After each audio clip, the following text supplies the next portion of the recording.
thank you for coming in and coming on. Thank you for asking me. So, how long are you sober for? So I will be 19 months on the 6th of February. I started my recovery journey on the 6th of July 2022, and that was my first day of sobriety, and that was like day one. That was day one, Alice. That was the start of this absolutely life-saving and life-changing experience. That initial step, you know, getting into treatment. It's such a huge decision when you're there. You know, when you're looking at it and you're kind of at that place thinking, I need to get some help. I can't do this anymore. There is no other way. It was almost like, you know, I use the word surrender, which is a word that I do hear a lot in recovery, and it's one that I can really relate to, because that was where my drinking and using took me to, a place of life is just so unmanageable and unbearable that I don't think it's actually worth being here anymore. I just couldn't, you know, I'd sort of exhausted all options. I'd tried having all this success and having this wonderful life that I thought was going to make me feel, you know, like this amazing sense of achievement and like I'd made it in life. And the closer I got to that, the more I lost sight of myself. And coming to that realization, you know, realizing that actually no amount of success was going to kind of fix me, and then realizing that no amount of drinking and using was going to fix me either, I just had this complete surrender. So there just came this one day when I was offered some help, and up until then I'd always resisted it. But just this one day when I was like, I think I'm done here. I think I've explored all options and I just don't want to do this anymore. And that was my moment of surrender, and I was offered help. And all my mum said to me on the phone was, she said, we're going to get you some help. And all I said was, okay. And those two syllables were just like, that was my moment of surrender. That was like the life-changing, pivotal moment. It was just like, for the first time, I just dropped this whole facade, this whole thing of like, okay, maybe there's another way. And when it moves quickly. You know, when you pull the trigger on it, it's quick, and it needs to be fair. Yeah. Oh my goodness. Yeah. Because then it was only like, it was a matter of weeks before I went to treatment, but that time I can't remember what even happened. You know, I was still depending on substances just to cling on till that, you know, the 6th of July when I got my place in treatment. And then treatment happened, and it was all, it was just like a flash. Suddenly it all happened, and then I did a month in treatment, and I was meant to be, you know, that was my time, and then I realised that I wasn't even nearly ready to go out, and I'd never even left home for more than 2 weeks at this point. So to eventually be in treatment for 6 weeks, I was thinking about it on the way here. You know, I hadn't even been away from home for like more than 9 or 10 days before. But to get to the end of the 4 weeks and be like, I'm not done here. I need more. I'm not ready to go back out into the world. But yeah, I mean, that from that day of surrender to then the weeks leading up to treatment, to the weeks in treatment, to then coming out was just like, it all happened. Yeah. And then you're there, and it's like a house full of people you don't know, and it's scary, and it's a bit uncomfortable. So scary. You know. Yeah, turning up at the detox, you know, my mum dropped me off outside, and it was like, I went to boarding school many, many years ago, and I hated that. I hated being at boarding school. I cried all the time. I was so homesick. And it was like history repeating itself. I was like this little shell of a girl weeping, just so lost, so frightened. And I felt like I'd just been dropped off at this like zombie town, because everyone just looked so grey and sad and unwell. And I probably looked exactly the same, just very teary and just completely drained of life. Just so lost and so confused. I do remember having this real clear thought of like, what has gone on here? What has happened in my life to be here in rehab at 27? But thank God I did. Yeah. Yeah, I remember, and then the consequences. You know, I remember, you know, the first kind of couple of therapy groups, and you know, they kind of go around the group and, you know, they ask, what are the consequences? What's happened? How has your behaviour impacted you? And that first week, the first couple of sessions, I was just in tears because it's kind of you finally got like a tiny bit of clarity, and you're kind of processing what has gone on, and it's and in lots of cases it's severe. It's terrifying sometimes, and to actually talk about it and really often look at it and think about it, the damage and the hurt, it's so emotional. It is a monumental amount of feelings and things to kind of sift through, even just to look at. And I think that's why I'm so immensely grateful that my recovery journey started in such a safe environment, because God, I remember drinking, and when I was drinking and using, and towards the end when it was daily, it wasn't to get drunk or to get high, it was just to like numb any sense of feeling. I just couldn't cope with the magnitude of my feelings. So to then get into treatment, have a few days and then even a few weeks of sobriety, and then suddenly you start feeling everything. But to be able to do that in such a safe environment with professionals who understand, with other people who are going through the same thing, as terrifying as it was, I felt very, very safe in this space to be like, okay, I've got a lot of work to do here, and there's a lot to look at. And then like seeing, looking back on my experience and almost like through a different pair of eyes, being like, my God, the things that I have done, all that, the self-destruction, it's just, oh my God, it's unbearable. It's so difficult. And I completely respect anyone that gives this recovery stuff a go, because once you have to start looking at all of that and taking, being accountable and accepting the events of the past and the effect it's had on yourself and others, it's massive and overwhelming. But to feel really held and supported in that environment, and have since done in 12-step recovery program, has meant that I've been able to slowly but surely work through it and find acceptance. Would you agree that it kind of it almost works in different kind of stages? The kind of realization I need help, that point, and then kind of being able to go and get help, engaging with it, and it's looking at the consequences, looking at the impact, having a detox, having a period of sobriety, which might be the first time you've had that for a long time, and like you said, the feelings do come rushing back. Like I remember sometimes feeling like it feels like a superpower. Like I can feel different vibrations, from different, like the what do they call it? Like the intuitions and the empathy and like the feeling. Like it's very powerful because in my experience, I was just so numbed. That it was quite overwhelming, and then you kind of get used to it a little bit, and it's like you're very different. I think 6 months sober, 3 months sober, than you are a year sober. Like, there's so much change that takes place. Yeah, absolutely. God, it has definitely happened in stages. I feel like I'm just constantly evolving, learning. I kind of want to say changing, but I don't know if it is changing. Maybe it's just accepting all these different parts of me in my recovery, and I'm constantly kind of being faced with new challenges and new parts of myself that I wasn't aware that were there. But now that I'm like, slowly with each bit of sobriety and each bit of understanding, I'm able to, I've kind of got the capacity to look at these parts of myself. It definitely happens in stages. I do feel, and I've said this before, that, the longer my sobriety gets, the bigger my feelings are. And there's more of them to understand. And that can feel overwhelming. But what is always consistent, even when my feelings are extremely inconsistent and sometimes make me feel like I'm just not always cut out for this life, because I'm up and I'm down and I'm everything in between, sometimes all the time. But what is consistent is my recovery is always there. There's always people around me that understand. There's always meetings I can go to. There's people I can connect to. There's just that level of understanding that's like, okay, I don't have to do any of this on my own. There are people who really get it.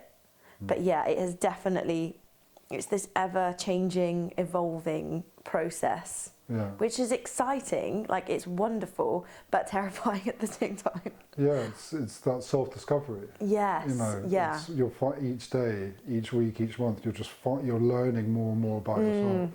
Yeah. You know, and the levels of productivity kind of go through the roof. You know, Yes. you put down the drink and the drugs, and you get sober, and you get into a program, into a routine, and it's amazing what can be achieved.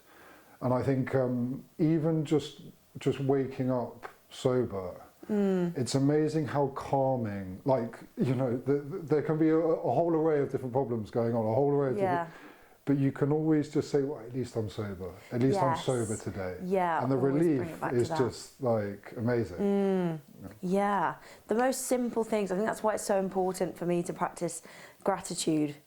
And that was sort of really something that was a word that really, you know, struck me from the very beginning. Something that I'd never really practiced before. It was always about chasing onto the next thing. You know, life was so fast paced and it was always about chasing. Whereas now it's about just being. And, you know, life is so full, even though it can feel so simple, but the most simple things, waking up sober, you know, waking up and like making a cup of coffee and just having time in the morning to think about all the things that I have in my life right here in this moment that aren't materialistic things. They're things like friends who love me and understand me, my sobriety, you know, I have the ability to sit with myself sometimes in small doses. You know, new skills like meditation, there's so many things I have to be grateful for, and it's just, it's those simple things that make life feel so much more meaningful now. Yeah, manageable. I remember a person saying in a 12-step meeting actually, that it was just wonderful waking up and having clean socks in a sock drawer. So that was just something that he hadn't had in so long. And it was like, now I can wake up and I can put clean socks on my feet, and it's like, something just so you wouldn't even really think about, but it makes such a difference. Yeah, absolutely. You know, just that, you know, it's bizarre. Yeah, just having a clean space to wake up in, just having time, that is really something, just having time to like draw breath before starting the day. But yeah, clean socks, a clean room, you know, it's just, the most simple things are the ones that keep me really grounded and really grateful. Yeah.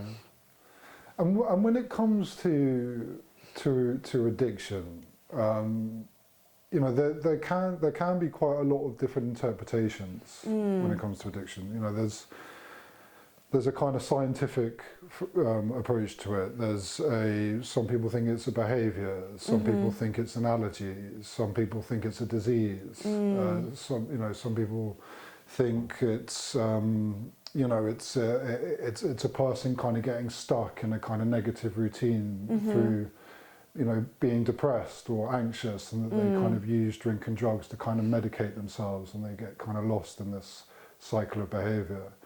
I've always been very interested why there are so many different interpretations. Why, and people hold their interpretations, whichever one they hold them very passionately. And sometimes when you have conversations with people about what addiction is, it can be quite a heated conversation sometimes. Okay, you know, it's the same with recovery and whatever kind of path recovery a person takes. But what's your take on that? Why do you think it's so difficult to kind of just put it down to one thing? Yeah, that's so interesting. I was thinking about this. I thought that might be a question, you know, what is my concept of addiction? What does it mean? I think perhaps once you find an understanding that works for you, understanding what it is, it's then much easier to then find a solution. It's like, you know, perhaps I'm going to liken it to mental health and like getting a diagnosis and being like, okay, this is the understanding I have of this thing. And that means I can do the relevant research and reading and talking about it in order to manage it. But yeah, I get so drawn into like listening to podcasts, listening to people, and there are certain things that sit with me and certain things that don't. I struggle with the idea of calling it a disease, an illness, you know. I use the word sometimes, but for me, I'm like, it's kind of it's a paradox. It's been challenging, and it's something that I'm aware that it's difficult. It's very difficult to live with. It has been very difficult to live with. But I see it as a coping strategy. It's something that I have used to cope because I have not been gifted with or had the understanding of being able to cope. So I've had to find anything that I can to make life feel more bearable. And for me, that was numbing my feelings, suppressing everything, squashing it down, and just numbing, constantly pushing down myself. Because I was just full of this fear of, the fear of everything, you know, fear of not being enough, fear of not being accepted, fear of not making something of myself. From such a young age, you know, I think it's just been something that and it's shown up in my life in many different ways. At first it was an eating disorder. I've also had issues with self-harm, and then, you know, in later life it's been alcohol and drugs. But my approach to it is a soft one. You know, I think, God, I was doing the best that I could. And that's how I see other alcoholics, addicts, people with eating disorders. You know, I think addiction manifests itself in so many different ways. Relationships as well, like people seeking validation. That is my favourite drug of all. That is my favourite drug of all. And it all stems from this deep sense of insecurity and fear. And it's something that I've used to cope. And now that I have a much better understanding of it and a much more compassionate understanding of it, I'm able to manage it. Because I think initially coming to terms with the fact that I'm an alcoholic, a drug addict, was really difficult, because I was like, that's disgusting and awful, and those are two things that I don't want to be. But it's not. It's absolutely not. It's not even about the substance of choice. It's about the coping strategy. I didn't have the capacity to cope, and so I had to use anything that could just keep me going through life. So I feel like mine is a much softer approach, because that's what I need. I need soft, nurturing, kindness, and that's really, really worked for me in my recovery. It's helped me have some compassion for myself. But I do also hear that, you know, there's talk of I understand, you know, an allergy, a disease, it makes sense. If you give it a name, you can also give it a solution. And I think, you know, to be honest, I just love hearing people that are passionate about their recovery, regardless of what they call it. If they've found something that works for them, I'm like, you are a walking miracle. If you are a sober, clean addict, alcoholic today, you are a miracle. So whatever works for you, you know, I'm here for it. Yeah, I think that's a great point. I like to say sometimes it's a rainbow in and it's a rainbow out. Yeah. In the sense that it's such a broad spectrum. Yeah. You know, and it's so personal. Yes. And I think you're right. I think sometimes it is easier to put a label on it, because then you can kind of, you know, figure out the solution better. Or I don't know, maybe it's just easier maybe from a therapeutic sense to say, that's what it is and this is the solution. But I think, you know, what might work for one person doesn't necessarily work for another person, and it's not a one-size-fits-all approach by any means. And it is a broad spectrum, and it is very personal. And I really like the point that you made. I think anybody, you know, that chooses to get sober, you know, deserves a medal. Yeah, because it's incredibly difficult, particularly if you struggle with it. You know, and if you've got kind of underlying issues behind it, it's an incredibly hard thing to do, but also to maintain. Yeah, absolutely. That was something I was thinking about as you were speaking. Then it's to get it is incredible, to get one day, but to then maintain it for another day and another day and then a few months, and then because it's constantly working it. It's like anything. I love a fitness analogy or a gym analogy, because that's like a big part of my life now, but it's like training and getting fitter and stronger. It's not like a one and done thing. You don't just sort of go to the gym for 6 months, get fit and strong, and then stop. You have to maintain it, right, and keep going and make a commitment to it, and that's exactly the same as recovery. And, you know, I feel very blessed that I just have this abundance of gratitude for recovery, because it really has saved my life and given me one that was just completely, like, I couldn't even comprehend this existence, this experience that I'm having, which makes me want to keep doing it. It's not always easy. Don't get me wrong, right? There are some days, you know, on my downest days, sometimes I have prolonged periods of feeling really down, and those thoughts will creep in and they will try and get a hold of me of like, God, there are so many things wrong with me and I have to do so much just to engage in life, and is it really worth it, and why do I have to do it, and why is it so difficult? Will it always be difficult? Maybe it's always been, you know, that is an easy rabbit hole for me to fall down, and that can happen. But with those kind of dark periods and the difficult periods, there are these absolutely beautiful experiences that I continue to have through, as a result of being sober. And it comes through being connected to other people, being honest with myself.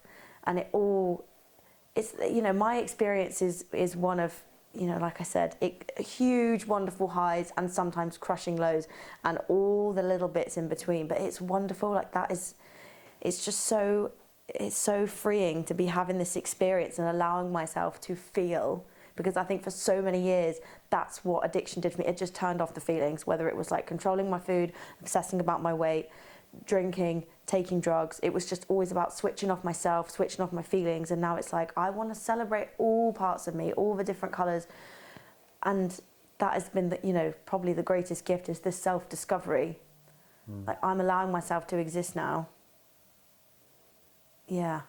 I feel like I've even lost myself in my trail of thought, because I'm just like, there's so much to it. It's such a full experience that I am having now, that it's easy, like even in this moment, to kind of get lost in it all. Yeah, and I think that's why it's so wonderful, you know, to praise people that do it.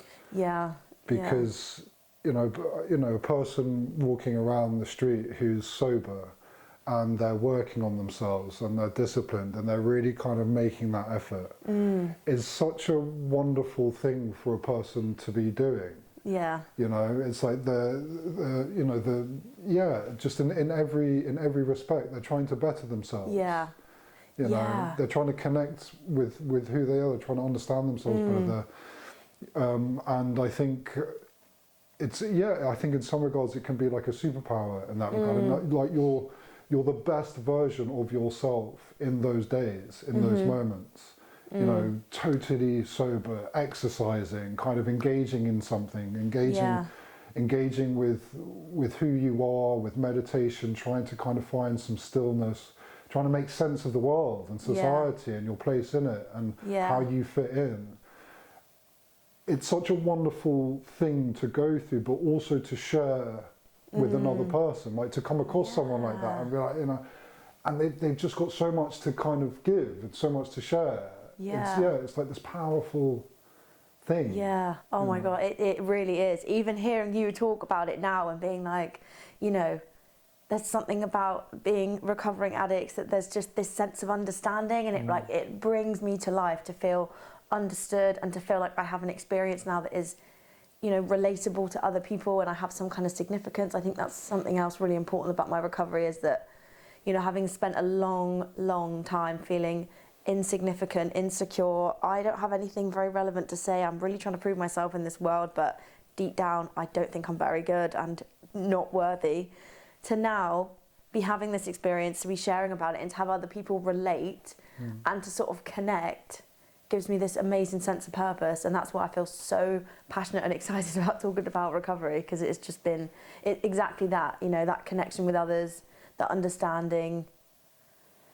Yeah, I think addiction like took me to such an isolated place. I felt like I had this huge secret that only I could ever see and experience. And if anyone else ever saw it, if it ever like, you know, was seen by the outside world, I would have to disappear, because it was so huge and so ugly.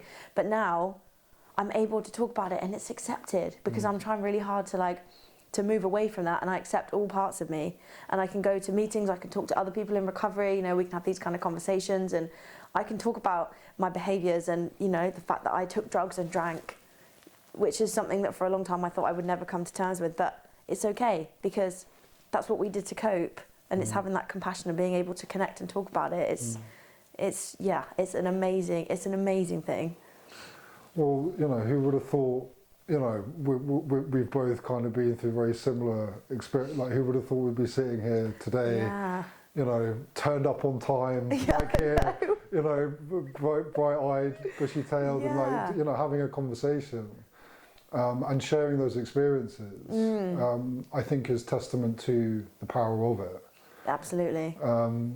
But what do you know, because the longevity of it is very important, and I would probably say it is the most difficult thing. It is one thing getting sober, it is one thing detoxing, it really is another thing maintaining it. What do you think is the most valuable tool that enables people to do that, or what aspect specifically has been the most valuable thing for you in terms of being able to maintain it up to this point? I think for me, the first thing that comes to mind is gratitude, like we mentioned, staying grounded, remembering that the reason I have this life, the reason that I'm here today, and I have some sense of significance and belonging, is because I'm sober. If I don't work a program, stay connected to my recovery, everything goes. I've witnessed it firsthand. I also have to remember, and this is something that this is the real paradox of recovery, is that it's bright and wonderful, but I have to stay connected to the deepest, darkest, most challenging part of my existence, which was that the last time I took a drink and a drug, I also wanted to take my life. I just did not want. That's where it took me to. And as difficult as it is to talk about that and to stay connected to that, it's so important that I do. I think it's easy to get wrapped up in like the, and I can get into it often when I'm like, I feel really well and I feel really healthy in myself and everything's really great, and maybe I don't have to stay connected to recovery forever. Maybe I can just take on the world, and almost this slightly chaotic, overexcited part of me that's like just so ecstatic about getting this new chance in life. The only reason I'm able to have those is because of where it all began, and I have to stay connected to that. I'm never too well for recovery. There is always the choice to have a drink, have a drug, and to end up where it started. And I remind myself of that. And that's almost the most difficult part to talk about now, because I'm so grateful and I feel so full of life and so in tune with my recovery. But it's as painful as it is, it's so important to remember what it was like. And the truth is, it was not that long ago. 2 years, nearly 2 years ago, is not a long time. And for me, that's what I have to remember. I have to stay mindful. That is always an option. So by staying connected to that, it encourages me to keep doing this daily practice of maintaining my recovery, because there is so much to be gained from it. There's so much to be gained. Equally, there is so much for me to lose now. So it's just almost like, I think I often try and stay connected to day one Alice. She was a very, very different person, but I have to remember that she is still there, and there's always an option to revisit her. Maybe it's a little bit of, is it fear? I don't know. A healthy little dose of fear of like, it could be like that again. But it keeps me here, it keeps my feet on the ground, and it keeps me practicing my recovery, so it works for me.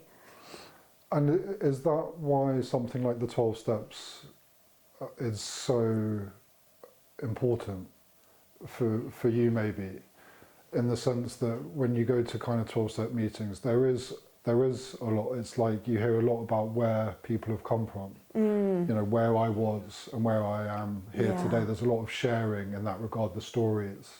And it helps in that kind of grounding process that you remember, wow. And they remember that I know that in 12-step meetings, there's you take a minute silence, you take a few minutes silence to think about people who are suffering with addiction today. And I know that that's extremely powerful, just thinking about them, thinking about that. Yeah, absolutely. That's it. It's, it's connecting with others. It's remembering that, I've seen it firsthand. And I remember when I went into treatment, they said, you're going to see people come in and out of recovery all the time. You're going to lose friends. People are going to die. And in my naivety, I sort of heard it, but didn't allow it to sit with me. That is exactly what happens in the time that I've been in sobriety. I've people that I was in treatment with, people I would call my friends in the rooms, I've lost because they have gone back to it. And it's it's just the hard reality. It is the hard reality. It's like I said, it's a complete paradox. Like, it's so wonderful and abundant, but it can also be, the thing that we're up against is life ending, and it takes people back out all the time. And just like you said, being reminded of where other people began reminds me where I began, and that is always an option.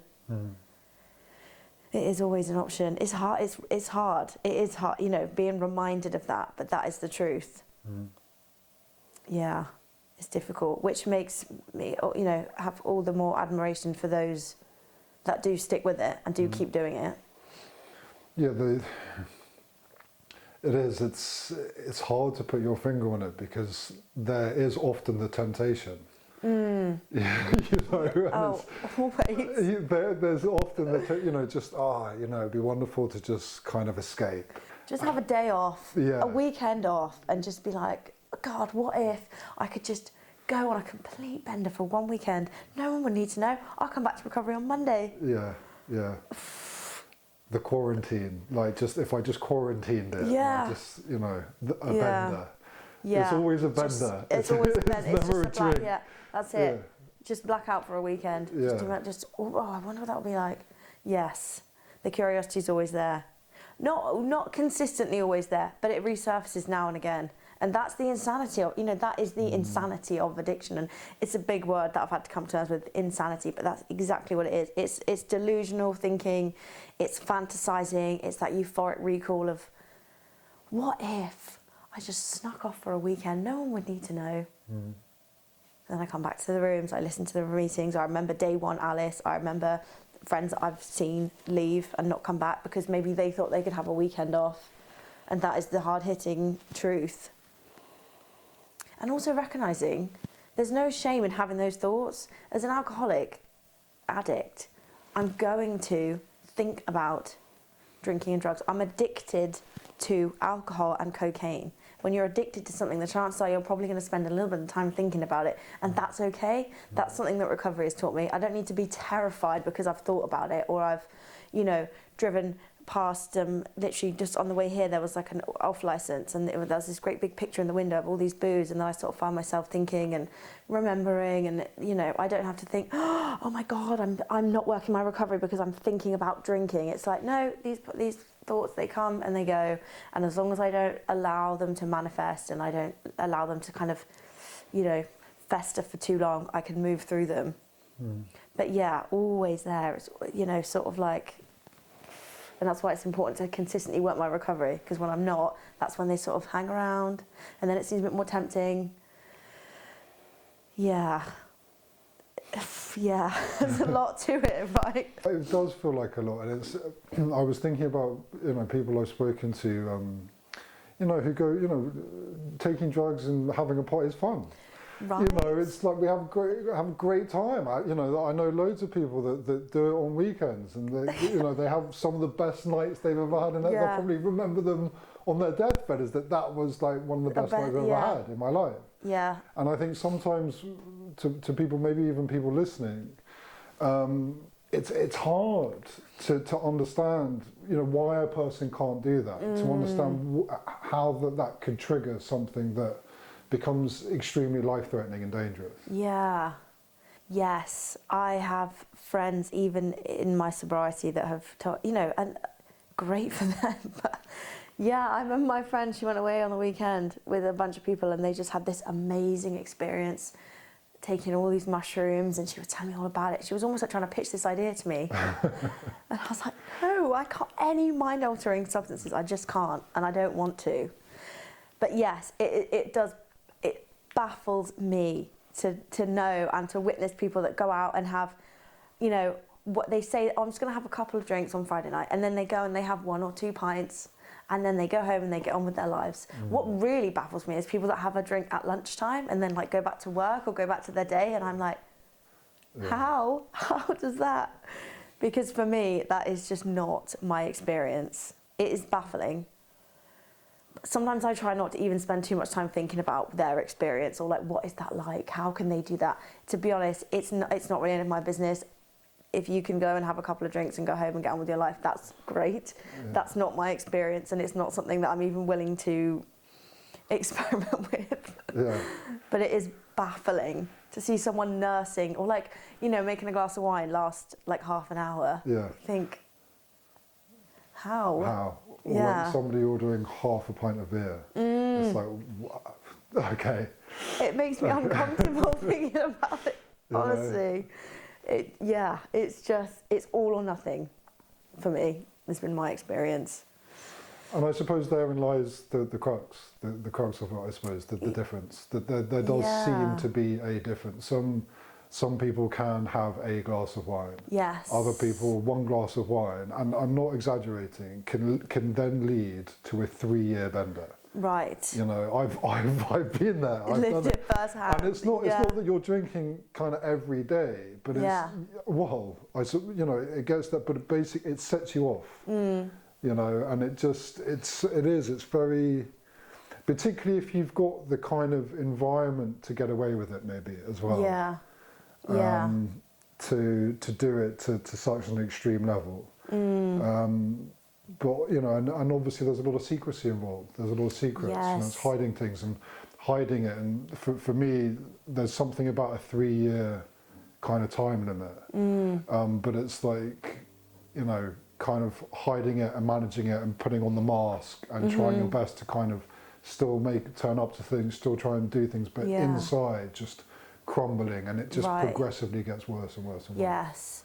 Yeah, that's exactly, you know, the way you've just described that. That was the last couple of years of my drinking and using, desperately trying to maintain this facade. That everything on the outside was fine. The external world is all being held together and therefore it's fine. But inside thinking, things are way out of my control. This is not good. Yeah. But there's no way I could ever tell anyone about it because it's just so big and gross and unbearable, and no one would ever believe the things that I get up to when I'm left by myself and the thoughts that I have. Yeah, and I have heard of people that do, you know, perhaps go back and then, you know, I was only speaking to someone yesterday who she had a year, went back. She was drinking normally for 2 months. She says it was the most painful 2 months of her life, but she could just about drink normally for about 2 months with her friends, and then inevitably, because of the progressive nature of addiction, you know, after that she was back to it. She's done fantastically to get back in the rooms now. But you know, I hear different experiences. Some people pick up where they left off and they're just like straight back at it. Some people think they can manage it for 6 months to a year. You know, I appreciate that relapse is a big part of a lot of people's stories, and I'm grateful that it's not, you know, up until today it's not one of mine. It's not a part of mine, sorry, but it sounds, again, it's not something that I'm willing to experiment with, not today anyway. Yeah.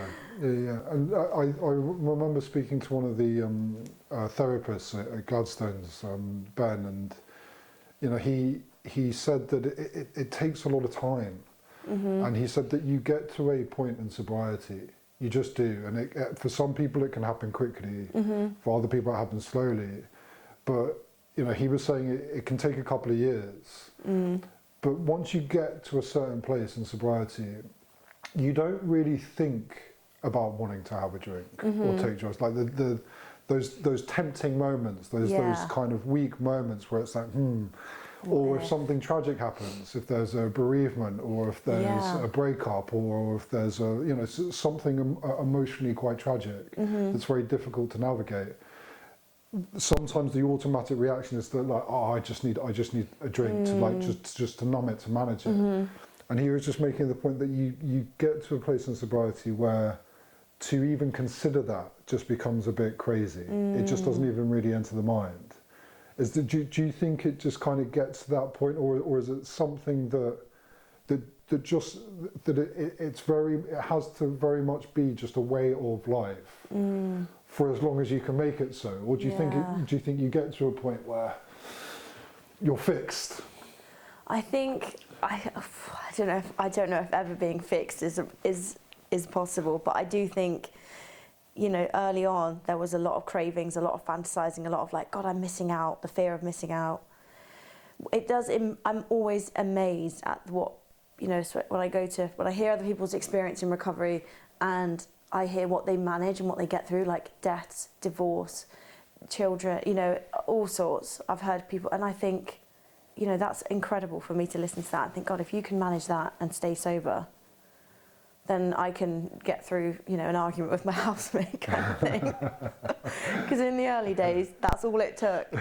I think for me now, it's my understanding that, you know, if something challenging in life happens, the fact that if I think that I want to have a drink, or I want to use, or I want to, you know, self-destruct in some harmful way, it's not because I want to have a drink, it's because I'm experiencing an immense amount of feelings that I don't know how to process. And actually, by taking that drug or drink or harming myself in some way is only going to prolong. It will like put a numbing agent on it for a bit, but those feelings and that pain will still very much be there.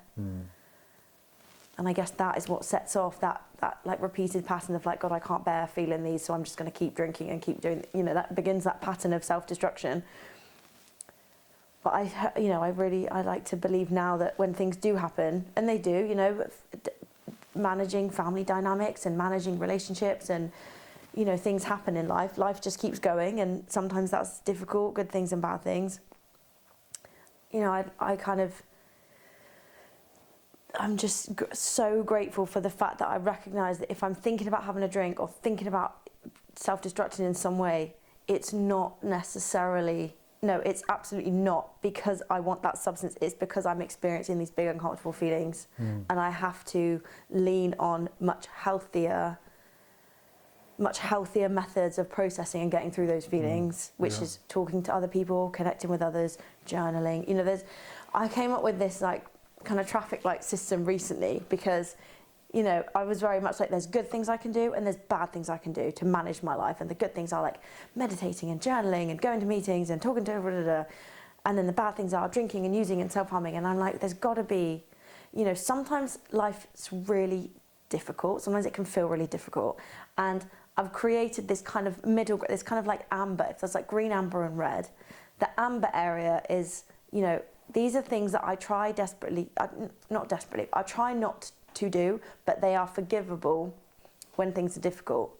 You know, things like, for me, it's things like restricting food for a couple of days, or over-exercising, or, you know, perhaps texting somebody that maybe I shouldn't, you know, something that I have decided is not serving me. Or, what was the other one? Vaping. Oh, I'm desperately trying to quit the vape. But if things are unbearable and I pick up the vape, you know, I have to be like, okay, I'm experiencing big difficult feelings and difficult things are happening around me, and if I feel like I have to pick up the vape and maybe my eating's not been that great the last few days, I can have compassion for myself because I'm not drinking, using, self-harming, self-destructing. You know, there's far worse things. I try and stay in the green area, but I also make space for this. You know, life is difficult, recovery is difficult, and I think it's important to have a little bit of softness around it and be like, we can't be perfect, we're not going to be fixed, there's a bit of middle ground. The vape is the most addictive thing in my life right now, and I stopped and now I've started again, and it's like, but you know, I'm not sniffing cocaine at 6 o'clock in the morning anymore, so I can have a little bit of compassion, and you know, as time progresses I will be able to put the vape down again.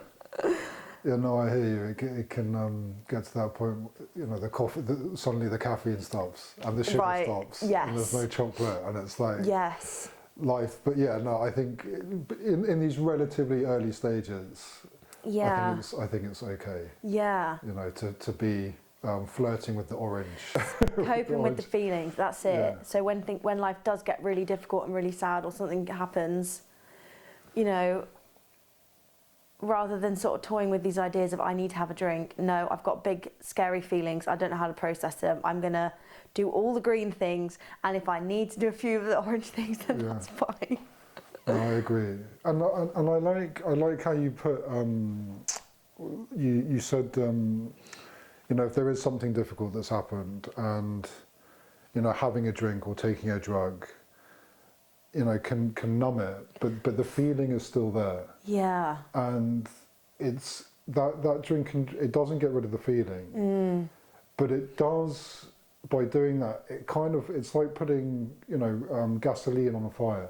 It makes it worse because the anxiety around it, and the kind of, in some cases, the level of depression around it, or the feeling around it, particularly if someone's kind of susceptible to that type of mental health, makes it worse. So you're taking something as a solution to numb it in a kind of in its infancy, in its early stage, thinking that will manage it, that will make it better, but it only makes it worse. And that's the progressive element of it, because then suddenly you need another drink, because you're dealing with something so much more difficult now, so much more painful. It hasn't helped. Yeah, no, absolutely. So it becomes this progressive thing. Yeah. It's like trying to fix the problem with the problem. Yeah. And it's that thing of, and then I guess your tolerance increases, so then you're having to like consume more or act out more in order to get that same level of numbness. You know, I guess once upon a time, I drank and I took drugs because it was kind of fun, it made me feel a certain way, but as the time progressed, it was just it was that numbing. And I think that's been my understanding, is that big uncomfortable feelings, I don't know how to deal with them, so I'm going to suppress them, and then to make sure they stay down there, I'm going to drink, I'm going to take drugs, which means I can drink more, and and there begins the cycle. Yeah. But underneath all of that, deep down there is still this very compacted layer of feelings that have to be managed. Yeah. And it's almost like the drink and the drugs, you're kind of drinking and taking drugs to numb the pain of drinking and taking drugs. Yeah, exactly that. And it's suddenly that, and whatever the cause was at the beginning is just kind of a little bit lost. Exactly, and I think that's why, you know, working a program and revisiting the past is a really important part of coming to terms with my addiction. You know, because it all began so long ago. I can't, you know, some of the things I've suppressed, I didn't even know were there until I started working through the steps, and then these sort of memories and feelings came back, and it was like, oh my God, this began years and years and years ago. Yeah. And just how long, I remember going into treatment just thinking how few weeks I'd had sober since a kind of middle teenager. Yeah. And that was a real kind of just bizarre. And you start to think about what impact that has. Because I think in the early stages, it's a drink, it's smoking, it's taking the drugs. But it's, for me, it was very rarely I would ever not do that in any given week from an extremely young age. Yeah. And it just kind of gets, and it's a culturally, socially, it's kind of a learned, accepted behaviour, very normal.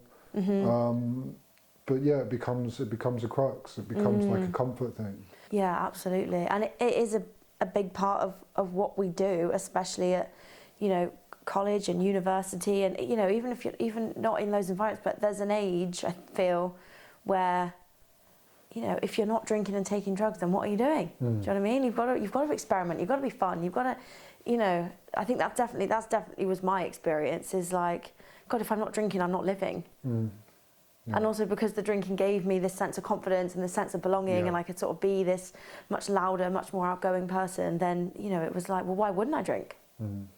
Yeah. And to anybody that might be suffering today, you know, anybody that is a little bit unsure about what to do, or kind of what treatment is, or what supported housing is, you know, the different kind of avenues of help that exist that are out there. What kind of advice would you give to any person out there? I feel like the most important thing I wish I'd have heard at an earlier stage was that what is happening right now is absolutely okay. It is okay to be where you're at. There is nothing wrong. That's another thing. There's nothing wrong with you. I think I felt there was something fundamentally wrong with me as a human being. There was nothing wrong with me. I just didn't have the tools to cope with life and with my feelings. So for anyone who is struggling with substance abuse, with self-destructive habits and patterns, and is becoming aware of them, you know, it is okay. There is nothing wrong with you. There are tools and help available to find a much more compassionate, a safer, a more loving way to live. There's so much help, and I just had no idea about it. You know, rehab and dry houses and 12-step recovery programs and therapy, you know, particular types of recovery therapy are all things that I have only learned about in the last 19 months. So I think, you know, to do a little bit of research, to talk about it, to share with someone where you're at and just start perhaps exploring some avenues, doing a little bit of research. There's so much help and support, and the power of talking, moving those feelings around, getting them, like, just starting to clear through them a little bit and understand them. Just, you know, I always have this thing of like the feelings are so compacted down, it's almost like cement, and then by talking about them, you can just sort of start to shake them up and move them around, and then eventually, like, you know, when you are able to sort of come to terms with things and really talk about things, it's like clearing them out and making space where this, like, the whole addictive nastiness once existed, that all kind of gets cleared out, and that's when I've really found to, like, discover myself. But just, yeah, I mean, talking about it, it's absolutely okay. There is so much, I felt so much shame and guilt and embarrassment about my behaviours. But now I understand that, you know, I didn't need to, it's not that I didn't need to feel that way, but that it was okay, you know, I was just doing the best that I could with what I had. Life was very, very difficult, and I was just using the coping strategies that I knew. So it is okay. There is so much help. There are so many different options. And yeah, just by exploring those options, life can get so, so much better and change in such an unbelievable way. Yeah. No, it's an excellent point. That life can get better. I remember, you know, being in that rock bottom, that place, and totally certain that life wouldn't get better, and there was no possibility of it getting better, none whatsoever. Every bridge was burned, every relationship was ruined. There was just no way for anything good to happen. But, you know, it does. Yeah. You know, it takes work and it takes commitment, and you've got to want it. You've got to want to do it. But it does get better. Yeah. You know? Yeah, unbelievably so. And that is the key thing, it's got to come from the person. Because for so long, you know, friends and family were trying to guide me, support me, push me, force me into doing something different, and it had to come from me. But yeah, there is so much help, and it gets so much better. Yeah, I really heard what you were saying then, getting to that point of like, well, this is it. There is no way out of here. I'm not coming back from this now. But I mean, we are living, breathing proof that it is possible. It's weird to even think about that. You know, it is. It's scary. But there's, you know, it's funny in recovery, the communities of recovery. You're with people that really understand it, and they've been there. And so there just really is, you know, people talk about communities and, you know, friendships and relationships and kind of being around people. But genuinely, I think in the recovery communities, there really is a tremendous level of support and understanding and non-judgment. Like whatever terrible, awful thing, you know, might have taken place over maybe a long period of time. You know, trust me, lots of people in the communities have done that too, or worse. Yeah, absolutely. You know, and they get it. That's it. That was such a moving part of my early recovery, was that, you know, went into meetings and I started meeting people, and they were so kind. They were so kind, and people would take my number and be like, we'll go for coffee, you know. They talk about women with women, and all these wonderful, wonderful women in recovery were just like, take my number and we'll go for coffee. And I was like, why? I'm a terrible person who's done terrible, terrible things. And then we started talking, and then I'd listen in the meetings and I'd be like, oh, you guys have all done terrible things as well. And that's fine. It doesn't make us terrible people. It just means we have this thing that we have to manage. And if we don't manage it and it gets the better of us, we end up doing terrible things to ourselves and other people. But we're not terrible. We're not terrible people. I was thinking just this morning, you know, my closest friends are recovering addicts. I think we just have this ability to connect with each other because we've had to get so real and so honest with ourselves to get sobriety. And that means that we have the ability to do that with other people and to share our experiences. And there's just something so genuine and so beautiful about hearing recovering addicts talk about their experience. Yeah, you're absolutely not alone. That's the most important message, I think, is like you're not alone. You know, there's other people that go through it, are going through it, have gone through it. And we're all in this mad recovery journey together. And I think some of the lessons it teaches are quite unique to people in sobriety and recovery, in the sense that there is a lot of emphasis placed on honesty and being genuine, because by being honest can save your life. Yeah. If you're if you're kind of keeping secrets, you're holding things back. It's important to realise how dangerous that can be. Yeah. And I think the gratitude and the appreciation for the small little things of each day, these are extremely valuable kind of virtues or qualities for a person to kind of really grasp and hold dear in their lives. Just for anybody. But I think are kind of quite prominent in the world of recovery. Is that something you would like? So it can teach you an awful lot. It's not just about sobriety and recovery. It's, you develop you learn certain virtues and qualities that really help you just as an individual for any. Absolutely, yeah. It's that complete self-discovery is what I've found. The drugs, the drinking, and sometimes when I'm talking to people in recovery, it's not about, in fact, it's never anymore about drinking and using and horror stories. It's about this new existence and experience that we're having, and these new parts of ourselves, being honest with ourselves, how we interact in life. I used to be so dishonest. I couldn't bear the fact that anyone would ever find out what my behaviour was like and what I really was like, what the person I thought I was. Everything was like manipulating and lying and putting on this facade. Whereas now, I can't do it. I live this very honest life. I was even thinking about earlier, I was like, God, I hope I don't start banging on about the vape thing. And then there I am talking about the vape, because if it's there, it's going to come out, because I just live this very honest, very much more freeing experience of like, if I'm feeling something and I'm thinking it, I need to talk about it. And so that's what I do. And that is such a wonderful skill. I believe that's a really wonderful skill to have. There's so much more than just being sober.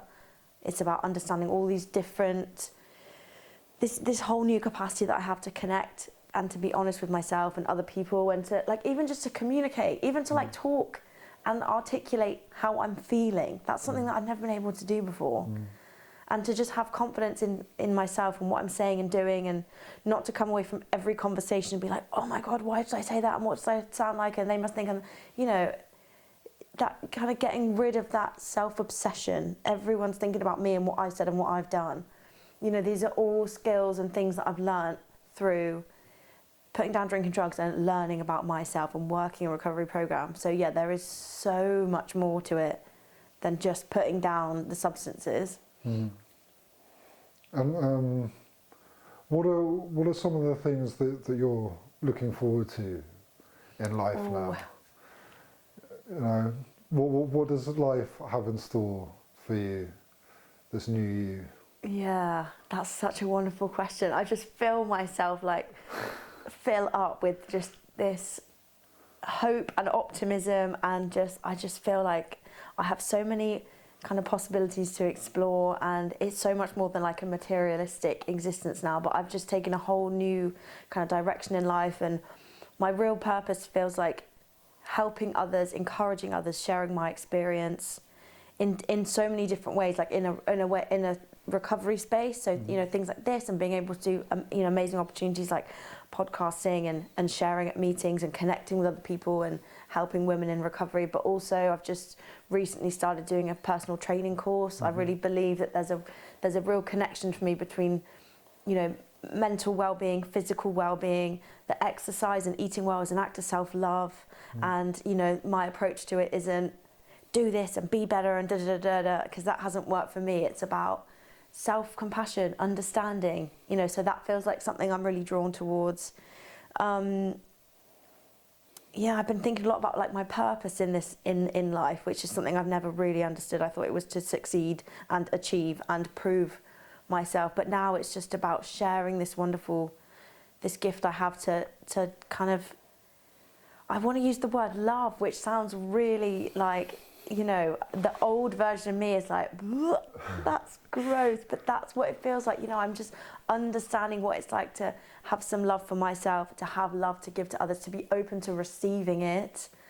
You know, whether it's friends, family, recovering addicts, to share a message, to have some significance. Like, I just feel, you know, I just feel like, God, maybe I do have something to offer in this little life of mine. And that's, yeah, I feel really hopeful. I feel like opportunities are coming. I also have things like I want to see parts of the world and, you know, do all those things that weren't on my radar before. Yeah. Family. My best friend had a baby before Christmas and asked me to be the godmother, and that has been the greatest gift. You know, that was just a beautiful sign to me that I'm doing something right. If somebody has trusted me to be a godmother to their baby, you know, and this is a friend of mine who I have at times during my active addiction failed to show up for as a good friend. And, you know, she really tried to help me and guide me, and I couldn't hear it. And yet, you know, this time in recovery, she's seen something and has trusted me with this responsibility. And, you know, there's something about family and feeling connected. And yeah, those are all things that I see. Maybe a bit further down the line, I'm still working on taking care of myself. More is up, you know, bringing more humans into the world. But just being able to talk about this stuff and not cringing and feeling so embarrassed that I have hopes and dreams. I'm able to do that now and be like, this is me and these are the things that I want from life, and it's okay for me to share it. Yeah. Yeah, I know what you mean. That sometimes it can be difficult, that kind of self-affirmation. Yeah. You know, it's like a little bit. But it's like, no, so what? This is my experience, and you know, that's how I feel about what my life will look like. Well, and you need it. You need it because it's what it kind of gives the goals. It kind of gives you the next step. You know? Exactly. Like, yeah. You know, I think if I were to find it difficult about feeling worthy of anything to go and achieve or pursue or feel, it would be difficult. Yeah. You know? But it is. It can be challenging finding that. That sense of worthiness. Yes. I just wanted to touch on supported housing. Yes. If that's okay, because I'm really passionate about supported housing.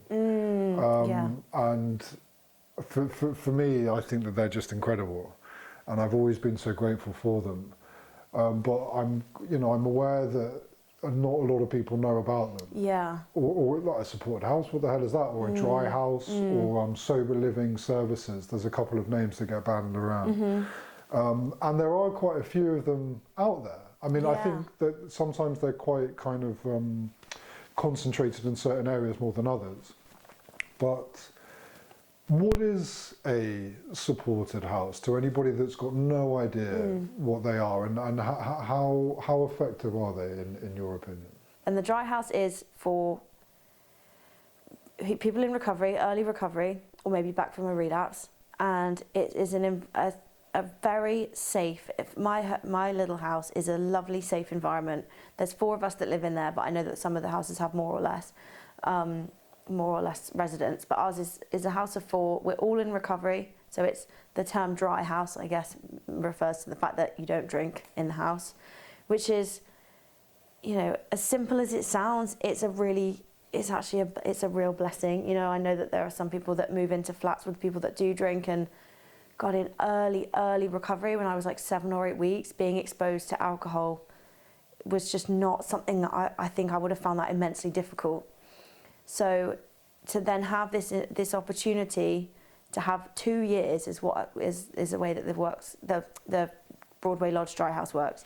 A 2-year period to live in the house, and it's like this wonderful kind of stepping stone to, I don't know, the phrase normal living exists, you know, is usually used, but I don't know what normal living is. But do you know what I mean? It's like that bridge between rehab and life. It's like, here is this beautiful stepping stone where you have these additional kind of walls of support. So there's no alcohol in the house. There's also a weekly check-in. So we have a wonderful counsellor that comes in, and we all sit together and we chat and check in. and we communicate in the house, and we talk to each other about how we're feeling. That's the most important thing. We talk how we're feeling. And it's just this lovely 2-year period to just find myself. All I had to do in the first, year of living there was recovery.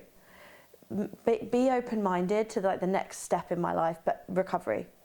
And it's just been such a life-saving, life-changing opportunity to just put all of that external chasing thing that I've always done, got to get a job, got to do this, got to settle down, and got to da. That can all just wait. The most important thing right now is that I work my recovery, and that is exactly what the dry house has allowed me to do. So I've got a space there until August this year. And, in the last 6 months, I've been looking for courses to study. I've done some part-time work. I've tried volunteering work. I've tried all new different things because I have this amazing, precious bit of time to just get to know myself, what I want to do, explore options I haven't tried yet, and to do it all in a really safe environment. Mm-hmm. There's a lot of dry housing in Bristol. I think it is absolutely incredible. I think it's an amazing opportunity, and I feel deeply grateful that I was offered the chance to go and that I was persuaded to, because as I say, it was not on my radar, but it has been an absolute blessing for me, and it's given me this amazing bit of time to just figure out who I am, what I'm doing, put a lot of time and effort into my recovery, and then to sort of set me up for the next step. Mm. An amazing description. And I totally agree with you. They are wonderful places. They give a person time to rebuild or create a kind of foundation back in their lives to move on from, and kind of a lot of the time, people coming into treatment and they leave treatment, a lot of the time they don't have anywhere to go, or they're going back into a very kind of toxic, dangerous, triggering environment that, in lots of cases can just lead them straight back to what brought them into treatment in the first place, and it can happen quite quickly. And dry houses are a way to, I suppose, avoid that. Give yourself a kind of fresh start. If you want to do a course, if you want to develop your skills, like if you're a bit lost and you've got no idea what to do. And also, I know might sound obvious, but one of the most effective things as well is that if you drink or take drugs, you get booted out. You get kicked out, isn't it? Yeah. So there's quite a big consequence. Yeah, absolutely. Yes. Yeah, and there are rules and guidelines of the house which initially feels a bit restricting, but they've been so important. Like, being in group every Monday morning, not drinking and using. But, otherwise the house is ours to use as we please. We just have to maintain it and keep it nice. And it's just, you get to learn to live with other people, which is sometimes challenging, but it's a great skill to have. To be able to live with others. And you're absolutely right, it offers a space for someone who, there's other people who I've lived with and who live in like the sister house up the road who really didn't have a safe home to go to, or who perhaps it just didn't look, like for me, Marcus, who is just, a genius, I think, could see that me going straight back to that same environment I was in was not going to work. So here is an opportunity to try something else. And for those people who really don't have anywhere else to go, it's a really amazing thing. And I feel so grateful because I know that not everybody gets an opportunity to be in a dry house. Yeah, you're right. They can go, it can be hard to get out of bed sometimes. Yeah. And if you're in, you can stay there for a while. Yeah. Yeah, it's not like your 2 years is up, out you go. Yeah. They're quite sort of lenient as long as, I guess as long as they feel like you're moving towards, the next step. And it's just lovely having that bit of additional support. It just takes a bit of pressure off. Yeah.